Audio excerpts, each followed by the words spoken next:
নমস্কাৰ মৰমৰ ছাত্ৰ ছাত্ৰীসকল, আজি আমি সমাজ বিজ্ঞানৰ পাঠ নং 11 মৌৰ্যৰ পৰৱৰ্তী যুগৰ ভাৰতবৰ্ষ পাঠটি আলোচনা কৰিম। তোমালোকে পাঠটি উলিয়াই ল'বা। পাঠটিত আমি মৌৰ্য যুগৰ পতনৰ পাছত ভাৰতৰ ৰাজনৈতিক আৰু সামাজিক অৱস্থাৰ কেনেকুৱা হৈছিল তাৰ বিষয়ে পাম। আমি পাঠটো আৰম্ভ কৰোঁ।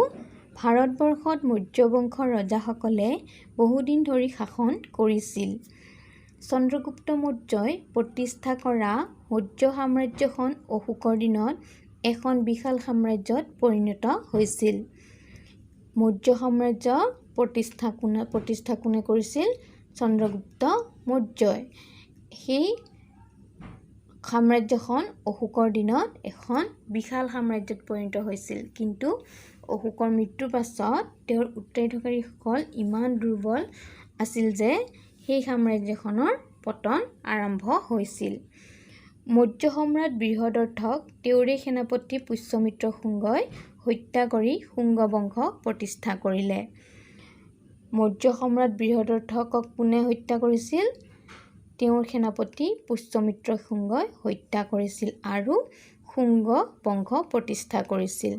মৌৰ্য বংশৰ শাসনৰো ওৰ পৰিল আৰু তেতিয়াৰ পৰা কি হ'ল? মৌৰ্য বংশৰ শাসনৰ শেষ হ'ল।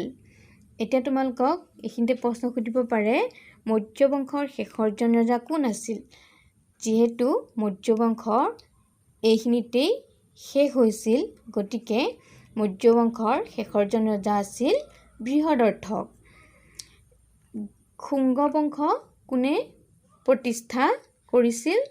শুংগ বংশ পুষ্যমিত্ৰ শুংগই প্ৰতিষ্ঠা কৰিছিল। এইখিনিতে এই দুটা প্ৰশ্ন হ'ব পাৰে। মৌৰ্য সাম্ৰাজ্য পতনৰ পাছত ভাৰতবৰ্ষত কেইবাখনো নতুন আৰু স্বাধীন ৰাজ্যৰ সৃষ্টি হৈছিল। তাৰ ভিতৰত উত্তৰ ভাৰতত শুংগ আৰু কাণ্ব বংশৰ ৰাজ্য, দক্ষিণ পূবত কলিংগ, পশ্চিম আৰু দাক্ষিণাত্যত সাতবাহন ৰাজ্য উল্লেখযোগ্য। এতিয়া তোমালোকে কলিংগ বৰ্তমান ক'ত আছে গম পোৱা নে? কলিংগ বৰ্তমান উৰিষ্যাত আছে। এতিয়া তোমালোকে মৌৰ্য সাম্ৰাজ্যৰ পতনৰ পাছত সৃষ্টি হোৱা বংশ কেইটাৰ বিষয়ে মই তোমালোকক চাৰ্ট এখনৰ দ্বাৰা দেখুৱাই দিম। তোমালোকে চাৰ্টখন চাবা। মৌৰ্য সাম্ৰাজ্যৰ পতনৰ পাছত সৃষ্টি হোৱা বিশেষ কেইটামান বংশৰ বিষয়েহে পাঠটিত আলোচনা কৰা হৈছে আৰু বহুতো বংশ আছে, সেইবিলাকৰ বিষয়ে ইয়াত দিয়া নাই। বিশেষকৈ শুংগ বংশ, কাণ্ব বংশ আৰু সাতবাহন বংশৰ বিষয়েহে পাঠটিত আলোচনা কৰা হৈছে। এতিয়া তোমালোকে চোৱা, মৌৰ্য সাম্ৰাজ্যৰ পতনৰ পাছত সৃষ্টি হোৱা বংশ শুংগ বংশ। শুংগ বংশ মগধ ৰাজ্যত আছিল। কাণ্ব বংশ, তাৰপিছত আছে কি? সাতবাহন। সাতবাহন ক'ত আছিল? দক্ষিণ ভাৰতত। এতিয়া চোৱা, শুংগ বংশৰ প্ৰতিষ্ঠাপক হৈছে পুষ্যমিত্ৰ শুংগ আৰু কাণ্ব বংশৰ প্ৰতিষ্ঠাপক হৈছে বাসুদেৱ আৰু সাতবাহনসকলৰ প্ৰতিষ্ঠাপক হ'ল শিমুক।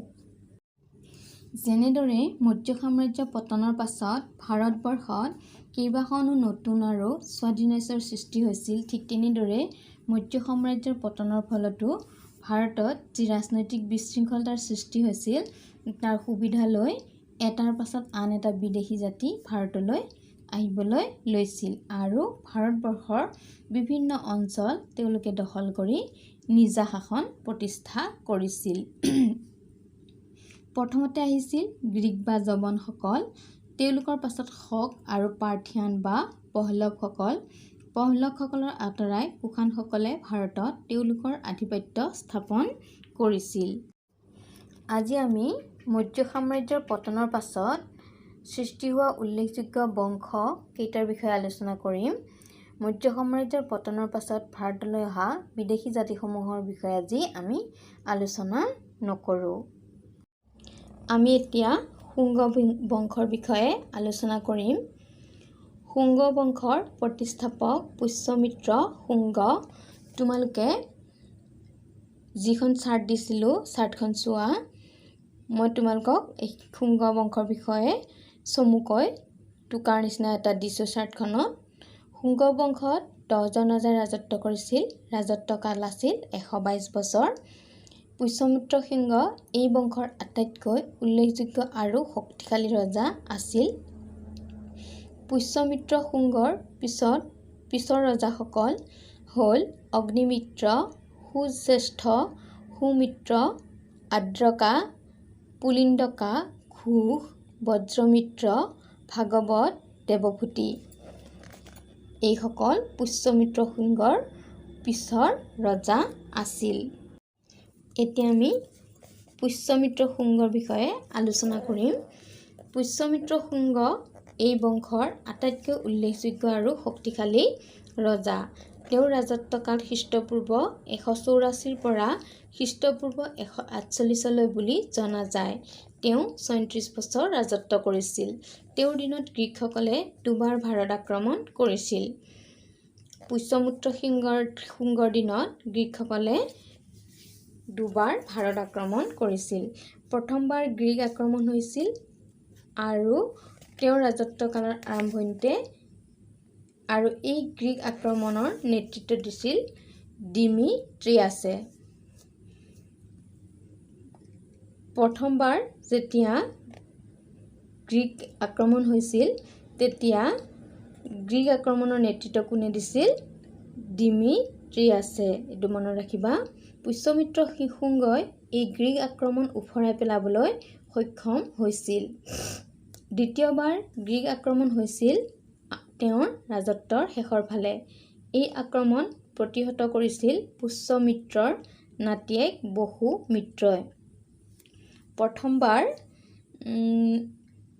পুষ্যমিত্ৰ সিংহই নিজেই গ্ৰীকসকলৰ আক্ৰমণৰ পৰা ৰক্ষা কৰিছিল আৰু দ্বিতীয়বাৰ পুষ্যমিত্ৰৰ নাতিয়েক বহুমিত্ৰই গ্ৰীকসকলৰ পৰা নিজকে ৰক্ষা কৰিছিল। যুদ্ধ জয়ৰ কীৰ্তি যুগমীয়া কৰি ৰাখিবলৈ তেওঁ দুবাৰকৈ অশ্বমেধ যজ্ঞ পাতে। পুষ্যমিত্ৰ সিংহই বিদৰ্ভ ৰাজ্যও জয় কৰিছিল। বিদিশা আৰু অযোধ্যা এই নগৰ দুখনো তেওঁৰ ৰাজ্যৰ ভিতৰত পৰিছিল। পুষ্যমিত্ৰ শুংগ ব্ৰাহ্মণ্য ধৰ্ম গ্ৰহণৰ সমৰ্থক আছিল। এইজন ৰজাৰ দিনত সাহিত্য, শিল্প আদিৰ ক্ষেত্ৰতো উন্নতি হয়। বিখ্যাত সংস্কৃত পণ্ডিত, অষ্টাধ্যায়ী গ্ৰন্থৰ ৰচক পাণিনি পুষ্যমিত্ৰৰ সমসাময়িক আছিল। তোমালোকে মনত ৰাখিবা। বিখ্যাত সংস্কৃত পণ্ডিত, অষ্টাধ্যায়ী গ্ৰন্থৰ ৰচক কোন? পাণিনি। তেওঁ পুষ্যমিত্ৰৰ একে সমসাময়িক আছিল। পুষ্যমিত্ৰৰ পৰৱৰ্তী ৰজাসকল তোমালোকক মই চাৰ্টতো কৈছোঁ পুষ্যমিত্ৰৰ পৰৱৰ্তী ৰজাসকল কোন কোন আছিল। পুষ্যমিত্ৰ সিংহৰ পাছত তেওঁৰ পুত্ৰ অগ্নিমিত্ৰ মোগল ৰাজ্যৰ সিংহাসনত উঠে। এইজন ৰজাই মাত্ৰ 8 বছৰ ৰাজত্ব কৰিছিল। তেওঁৰ পাছত ক্ৰমান্বয়ে সুজ্যেষ্ঠ, সুমিত্ৰ বা বহুমিত্ৰ, আদ্ৰকা বা উদ্ৰকা, পুলিন্দিকা, ঘোষ, বজ্ৰমিত্ৰ, ভাগৱত, দেৱভূতি বা দেৱাভূমিয়ে ৰাজত্ব কৰিছিল। কিন্তু এইসকল ৰজাৰ ৰাজত্বকালৰ বিষয়ে সবিশেষ জনা নাযায়। এতিয়া আমি কাণ্ড বংশৰ বিষয়ে আলোচনা কৰিম।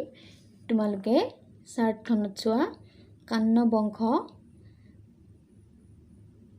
প্ৰতিষ্ঠাপক বাসুদেৱ 45 বছৰ কাল ৰাজত্ব কৰিছিল। বাসুদেৱৰ পিছৰ ৰজাসকল ভূমিপুত্ৰ, নাৰায়ণ, সুবৰ্মন। এতিয়া চোৱা, শুংগ বংশৰ শেষ ৰজা আছিল দেৱভূতি বা দেৱাভূমি। বাসুদেৱ নামৰ এজন মন্ত্ৰীয়ে দেৱভূতিক হত্যা কৰোৱাই মগধৰ সিংহাসন অধিকাৰ কৰে।